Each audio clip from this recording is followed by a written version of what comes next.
오늘은 대림절 첫 번째 주일입니다. 또 이렇게 서울에서 우리 귀한 손님들이 함께 와서 예배드리니까 예배당이 꽉 차고 너무 좋습니다. 매주 이랬으면 좋겠는데 우리가 열심히 전도해서 또 빈자리를 우리 장로님 기도처럼 가득 채우면 좋겠습니다. 우리 늘 하던 대로 구주객을 한번 외쳐보겠습니다. 나는 구원의 통로입니다. 나는 축복의 통로입니다. 나는 행복의 통로입니다. 아멘. 이 세 가지 통로로 환관 지역에서 살아갈 수 있기를 바랍니다. 여러분들은 구원의 통로, 또 축복의 통로, 행복의 통로입니다. 통로가 막히면 어떻게 되죠?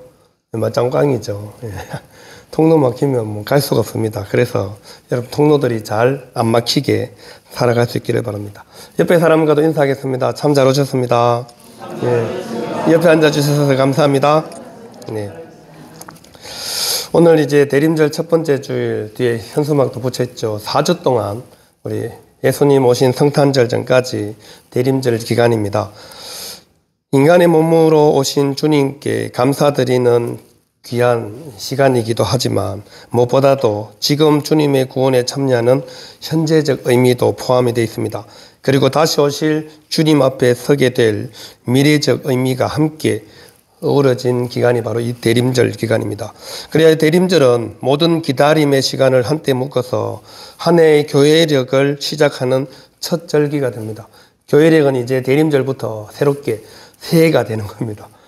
우리는 달력은 내년 아직 12월 한 달이 남았지만 교회력은 이제 이 대림절부터 시작입니다. 그래서 대림절 기간 동안 더욱더 하나님께서 우리에게 베풀어 주신 과거의 은혜, 그리고 현재 우리에게 해주시는 일들을 기억하고 또 다시 오실 주님을 철저하게 준비하며 기다리는 삶, 이것이 바로 대림절 기간에 우리가 해야 할 일입니다. 오늘 마태복음 24장, 25장 내용은 특별히 주님께서 다시 오시기 전에 보여주시는 징조와 시기를 잘 분별하고 또 그 시기는 아무도 알지 못하기 때문에 항상 준비하고 있어야 한다는 말씀을 해주고 있습니다. 오늘 말씀을 통해서 현대 과학으로 인해 너무 편리해지고 살기 좋은 세상이 안주하기보다는 주님 다시 오실 날을 맞이할 준비를 할 수 있기를 바랍니다. 우리 현대의 많은 기업 그리고 단체 그리고 학교 청년들에게 늘 들려지는 단어가 있습니다. 그 단어가 뭐냐면 지속 가능한이라는 의미입니다. 요식업을 하든 식당을 하든 공장을 하든 뭐든지 조건이 지속 가능한 일을 해야 합니다. 지속 가능한 미래에 투자를 하셔야지 오늘날에는 살아남을 수 있는데요. 우리는 지속 가능한 미래가 아니어도 불통한 미래가 아니라 굉장히 투명한 미래를 알고 있습니다. 그게 뭐냐면 오늘 우리가 읽은 말씀대로 주님이 반드시 다시 오신다는 겁니다. 우리 그리스도인들은 확실히 알고 있죠. 이것은 우리 그리스도인들에게 확실한 미래입니다. 주님이 다시 오시면 반드시 심판하신다는 거죠. 오늘 읽은 본문은 우리가 두 가지를 우리에게 말씀합니다. 우리가 모르는 일과 그리고 우리가 해야 할 일에 대해서 말씀해 주고 있습니다. 우리가 모르는 일은 뭐죠? 36절에 나와 있습니다. 그날과 그때는 알 수 없다는 거죠. 그날과 그때가 우리의 미래잖아요. 우리의 미래에 언제 주님이 오실지 아무도 알지 못합니다. 2000년 전에 예수님이 이 땅에 오실 때도 마찬가지였습니다. 수많은 선지자들을 통해서 메시아가 오신다 말씀하셨는데 수많은 사람들이 잘 믿지를 않았죠. 그리고 예수님을 오셨음에도 불구하고 그 예수님을 맞이한 사람들은 극소수였습니다. 예수님의 재림 때도 마찬가지라고 말씀하고 있습니다. 예수님께서 언제 오실지 모르기 때문에 항상 준비하고 있으라는 말씀이 오늘 말씀이죠.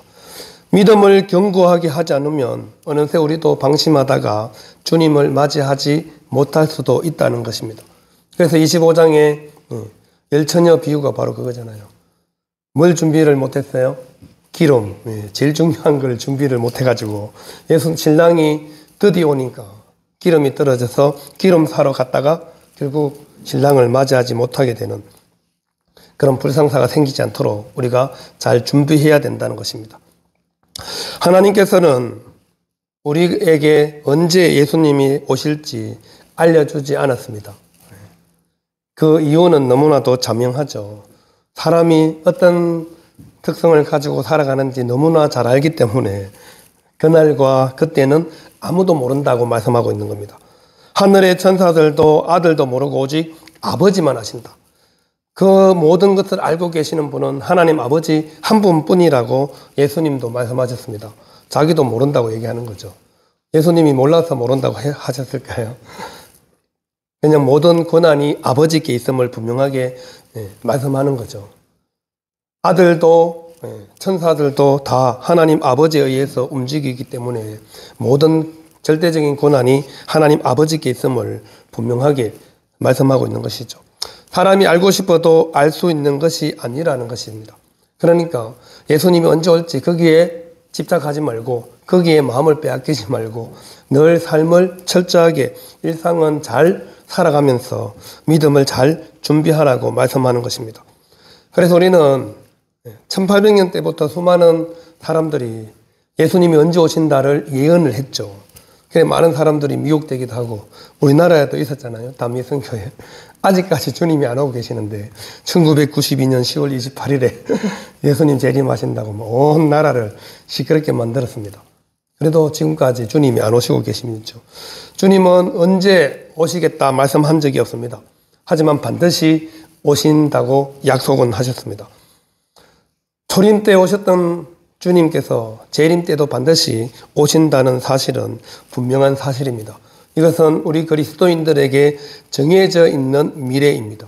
주님이 다시 오실 때는 구원주로 오시는 것이 아니라 심판주로 오시는 것입니다. 그때는 세상을 심판하러 오시는 것입니다. 더 이상 구원의 기회는 예수님이 오시면 주어지지 않는다는 거죠. 그래서 주님 오시는 날이 계속 더딘 이유가 한 사람이라도 더 구원받고 한 사람이라도 더 하나님의 나라로 인도하기 위해서 주님께서 계속 시간을 늦추는 것이죠. 주님을 더 빨리 맞이하고 싶으면 더 열심히 우리가 복음을 전하고 전도해서 한 사람이라도 더 예수님을 믿게 만드는 것입니다. 또한 악인의 심판에 대해서 분명하게 하기 위함입니다. 예수님께서 계속 들여오는 것은 악인들은 뭐 세상이 이렇게 살기 좋은데 자기 마음대로 살잖아요. 언제 망할지 모르지만 그냥 마음대로 살다가 가는 거죠. 근데 언제 오실지 알면 마음대로 살다가 정신을 차리고 주님이 그날 온다 했지. 마음을 고쳐먹으면 어떡해요. 그럼 안 되잖아요. 이때까지 나쁜 짓 하고 살았는데 주님 오시기 일주일 전에 착하게 돌변하면 안 되니까 주님께서 그런 것도 미연에 다 아시고 하나님은 공평하신 분이십니다. 나쁜 짓 하다가 본인이 전도를 받고 예수님을 믿고 회개하면 모를까. 그렇지 않고 이 주님 오실 날이 다 되어서 마음을 바꾸는 것은 주님이 별로 기뻐하지 않는다는 거죠. 그래서 우리 주님은 철저하게 공의와 정의와 사랑으로 모든 것을 계획하시고 준비하시고 그래서 그날과 그때는 아무도 모르게 그래서 사람들이 잘 모르도록 전도에 미련한 방법으로 우리를 구원하시기를 원하셨습니다. 굉장히 미련한 방법인데 구원받을 만한 사람만 구원받게 돼 있어요. 전도해 보신 분들은 잘 아실 거예요. 저 사람은 내가 전도해서 교회 안 나올 것 같은데 희한하게 나와요. 근데 나올 것 같은 사람은 아무리 얘기를 해도 안 나와요. 그게 그런 겁니다. 나올 것 같은데 안 나오고 안 나올 것 같은데 전도했더니 나오고 이게 바로 하나님의 방법이라는 거죠. 하나님은 그래서 전도에 미련한 방법을 통해서 사람들을 구원하시기를 기뻐하셨습니다. 저랑 친한 분이 동네 어르신 가운데 한 분 계세요. 친해서 자주 만나고 밥도 먹고 커피도 마시고 하는데 거의 뭐 매일 교회를 오세요. 근데 주일만 안 와요. 이런 분도 계세요. 거의 매일 교회를 오시거든요. 하루도 빠짐없이. 어제도 다녀가셨어요. 커피 한 잔 주세요. 근데 주일날은 안 와요. 주일날 오라 해도 절대 안 와요. 주일날 교회를 한번 오시죠. 그럼 대답 안 해요. 평일날은 오라 소리 안 해도 알아서 찾아와요. 저희 사택을 지어서 이제 이사를 했는데 어제는 갑자기 누가 띵동해서 우리 사람이 오는데 누가 왔지? 예, 그분이셨어요. 사택도 이사 다 하셨어요. 그러면서 저희 성도들보다 더 자주 저를 찾아오시고 저를 만나고 저와 함께 하지만 주일날은 절대 교회를 오지 않습니다. 그런 분도 계십니다. 그러니 하나님의 방법은 알 수 없어요. 우리는 하나님께서 우리에게 말씀하신 이 전도의 미련한 방법으로 열심히 전도하다 보면 하나님이 예배해 주신 사람들을 보내주시고 또 이렇게 채워주시고 만나게 해주십니다. 초림의 예수님이 땅에 오신 것처럼 재림주로 심판주로 오시는 예수님이 반드시 오십니다. 그 예화로 드는 것이 바로 이 노아의 때와 같이 인자 임함도 그러하리라 이렇게 말씀하고 있죠. 노아의 홍수 심판, 노아가 방주를 만드는 기간이 120년이었습니다. 그 120년 동안 열심히 사람들에게 전했겠죠. 하나님께서 홍수 심판을 계획하고 계셔. 그러니까 방주를 만들면 방주를 타야 돼. 여러분 생각을 해보세요. 노아의 가족들, 친척들 다 어떤 사람이었어요?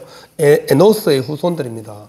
에노스 때 비로소 하나님의 여호와 이름을 불렀습니다. 그럼 여호와 하나님을 믿었다는 말인데 홍수를 믿지 않았어요. 120년 동안 산꼭대기에서 방주 만드는 노아를 이상한 영감으로 치부하 아예 들을 생각도 하지 않았습니다. 이 날씨 좋은 날에 무슨 그렇게 120년이 지난 이후에 홍수가 나서 39절에 그러잖아요. 홍수가 나서 그들을 다 멸하기까지 깨닫지 못하였으니 인자의 임함도 이와 같으리라. 무슨 말이에요? 우리가 열심히 예수님 다시 오시면 세상이 심판을 당합니다. 전에도 노아의 때처럼 사람들이 깨닫지 않는다는 말입니다. 그리고 예수님을 믿겠다고 하는 사람들이 적다는 말이죠. 노아 겨우 가족 8명만 구원을 받았잖아요. 그래서 주님은 인자의 임함도 예수님께서 이 땅에 오시는 것도 그와 같으리라. 똑같다는 말이죠. 동일하다는 말입니다. 아무리 열심히 전해도 듣지 않을 사람들은 절대 듣지 않고요. 또 전도한다고 되겠나? 됩니다. 제가 아는 강릉의 어떤 권사님 전도 열심히 하시거든요. 전도한다고 돈도 많이 쓰세요. 남편 벌어다주는 월급 거의 80%를 전도에 사용하세요. 그래서 열심히 전도하십니다. 지금도 너무나 즐겁고 전도가 너무 재밌어요. 어제 문자 와가지고 목사님 또 한 명 오늘 주일날 교회 등록하기로 했다고 전도가 너무 재밌어요. 이렇게 카톡이 와서 제가 재밌게 노세요. 전도하면서 노시니까 재밌게 노시라 했죠. 올해 이제 70세가 되셔서 내년에 은퇴하시는데 또 내년에도 이 전도부장 맡았다고 그렇게 저에게 자랑하셔서 축하도 해드렸습니다. 여러분, 우리가 교회만 다닌다고 종교생활만 열심히 한다고 되는 것이 아닙니다. 예수님을 제대로 믿어야 합니다. 말씀에 분명히 귀를 기울이고 있어야 우리가 세상 일에 너무 집중하지 않고 살아갈 수 있습니다. 말씀에 집중하고 있어야 세상에 살지만 세상에 동화되지 않고 하나님께서 원하시는 대로 살아갈 수 있습니다. 교회를 다니고 이 종교가 기독교라고 해서 다 구원받는 게 아니라는 거죠. 노아 시대의 사람들 다 하나님을 믿은 백성들이라니까요. 근데 노아의 가족만 구원받은 것을 우리가 꼭 기억하셔야 합니다. 엄청난 충격이잖아요. 수많은 사람들이 여호와 하나님의 이름을 부르고 하나님의 백성으로 그렇게 살아갔는데 방주를 타질 않아요.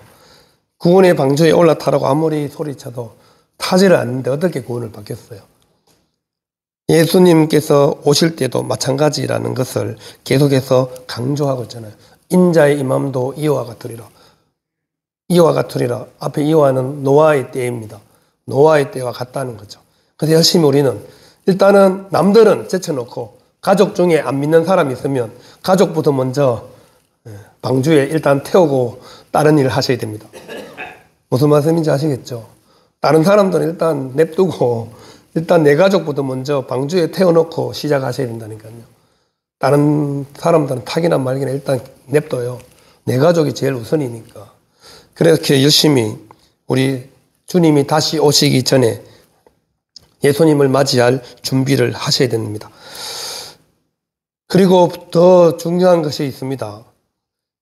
우리가 모르는 것은 누가 구원받을지 누가 남을지를 모릅니다.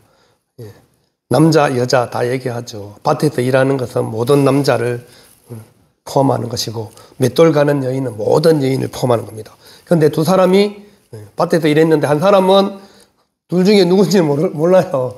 한 사람은 데려감을 당하고 한 사람은 밭에 남고, 맷돌질 같이 했는데 한 사람은 데려감을 당하고 한 사람은 남았습니다.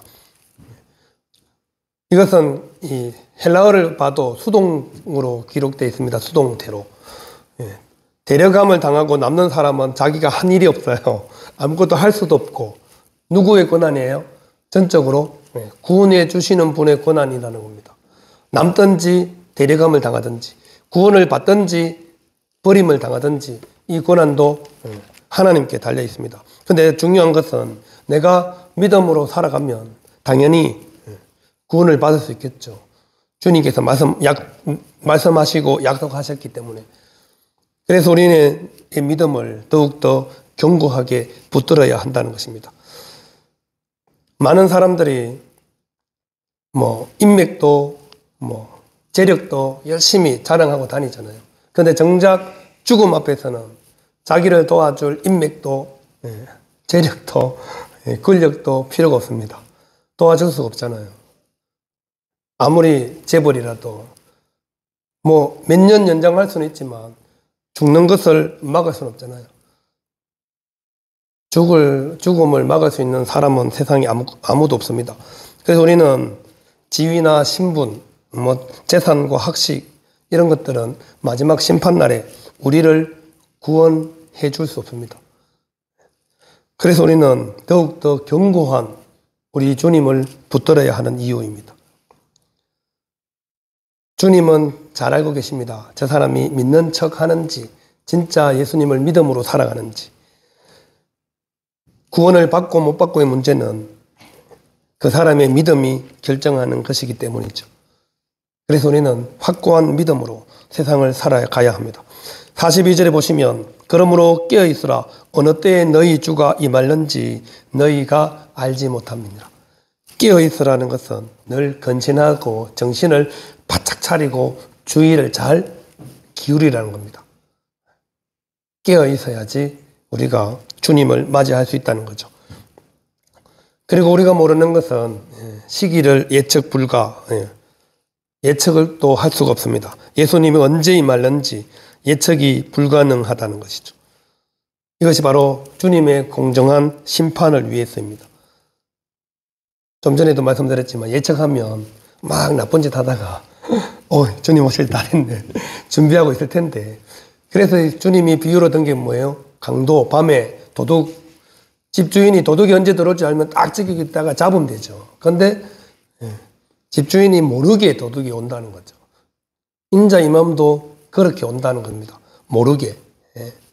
정신을 차리고 깨어있지 않으면 언제 올지 모르기 때문에 바짝 긴장하고 있어야 되죠. 그래서 우리가 해야 될 두 가지 일이 뭐냐면, 첫 번째는 깨어있어야 합니다. 깨어있어야 한다는 거죠. 믿음을 지속적으로 유지하며 항상 우리 삶의 주인이 있음을 인정하는 삶, 이것이 바로 깨어있는 것입니다.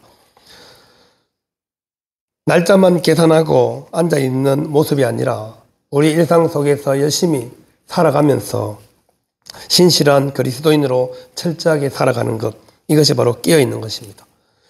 디모데전서 말씀처럼 경건의 모양은 있는데 경건의 능력이 없이 살아가면 깨어있는 게 아닙니다, 여러분. 자고 있는 겁니다. 경건의 능력을 나타내야 깨어있는 것입니다. 하나님의 사람 그리스도인들은 그 그리스도인의 삶을 통해서 경건의 능력이 나타나기 때문에 그렇죠. 그 다음 우리가 해야 할 일은 준비하고 있어야 합니다. 주님을 맞을 준비가 된 상태로 살아가는 겁니다. 언제 주님이 오셔도 주님 맞을 준비가 된 상태로 계속 그 상태를 항상 유지하며 살아가는 것. 44절에 말씀하고 있죠. 이러므로 너희도 준비하고 있으라. 생각하지 않은 때에 인자가 오리라. 준비하고 있으면 언제 주님이 오셔도 맞이할 수 있잖아요. 항상 준비하고 주님 맞을 준비된 상태로 살아가는 것. 그것이 바로 주님께서 오늘 우리에게 말씀하는 겁니다. 깨어 있어야 하고요. 준비하고 있어야 합니다. 세상이 너무 살기 좋아졌어요. 제가 이 나이에 유원대학교 2학년 재학 중인데요. 곧 기말고사 시험을 쳐야 합니다. 시험 치기 전에 꼭 뭘 내야 돼요? 레포트를 내야 되잖아요. 재학생들은 레포트를 아주 빨리빨리 잘 해내는데 우리는 봐도 잘 모르잖아요. 근데 요즘 뭐가 좋아졌어요? AI. 입력만 딱 하면요. 레포트 장수별로 몇 장짜리 요거 하면 요거 하는 대로 딱 서론, 본론, 결론. 또 제가 다른 거, 이게 별로 마음에 안 들어서 다른 걸로 좀 바꿔줘 그러면 다른 방법으로 레포트를 써서 딱 제출할 때 A4 글자 크기까지 맞춰서 딱 해줍니다. 얼마나 좋아하시는지 몰라요.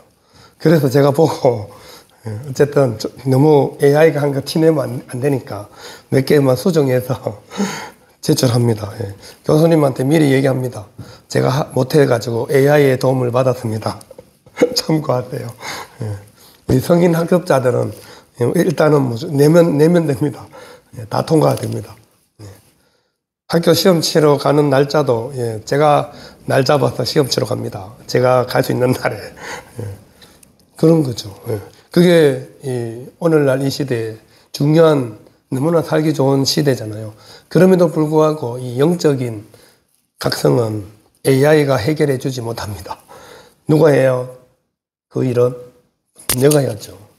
영적으로 각성하고 이 대림절 기간에 주님과 철저한 만남을 통해서 끊임없이 주님과 깊은 교제를 통해서 주님께서 언제 오실지를 준비하고 깨어 있어야 한다는 것이죠. 그래야 신랑이 언제 오시든 맞이할 수 있습니다. 기름을 준비한 5 처녀들처럼 신랑이 드디어 오더라도 언제까지 기다릴 수 있는 지혜와 믿음, 그 준비된 마음이 있을 때 우리는 언제든지 주님을 다시 만날 수 있습니다. 우리에게 주어진 확실한 미래 말씀드렸죠. 주님이 반드시 다시 오신다. 주님이 다시 오시면 그때는 모든 것을 심판하시러 오시는 겁니다. 예수님을 믿고 살아가는 사람들은 영원한 생명으로, 예수님을 믿기를 거부한 사람들은 영원한 형벌로 이렇게 결정하기 위해서 이 땅에 오십니다. 그 결정을 주님께서 계속 보류 중이십니다. 누구를 위해서요? 우리를 위해서, 사람들을 위해서 계속해서 정해진 미래니까 그 미래가 언제인지 모르니까 열심히 전도해서 한 명이라도 더 구원하라고 주님께서 오시는 날짜를 계속 알려주지도 않고 밀어주시고 계십니다. 우리는 그때가 반드시 오신다는 사실을 꼭 기억하시고 그때가 오기 전에 주위에 믿지 않는 사람들을 믿음으로 나아갈 수 있도록 열심히 기도하시고 전도할 수 있기를 바랍니다. 무엇보다도 우리의 신앙을 현재처럼 유지하시기를 바랍니다. 언제까지요? 주님 다시 오실 때까지. 믿음을 잘 유지하셔서 주님을 기쁨으로 맞이할 수 있는 저와 우리 모든 성도님들 될 수 있기를 바랍니다. 데살로니가 전서 5장 8절 9절 말씀을 읽어드리겠습니다. 우리는 낮에 속하였으니 정신을 차리고 믿음과 사랑의 호심경을 붙이고 구원의 소망의 투구를 쓰자. 하나님이 우리를 세우심은 노하심에 이르게 하심이 아니요 오직 우리 주 예수 그리스도로 말미암아 구원을 받게 하심이라. 아멘. 기도하겠습니다.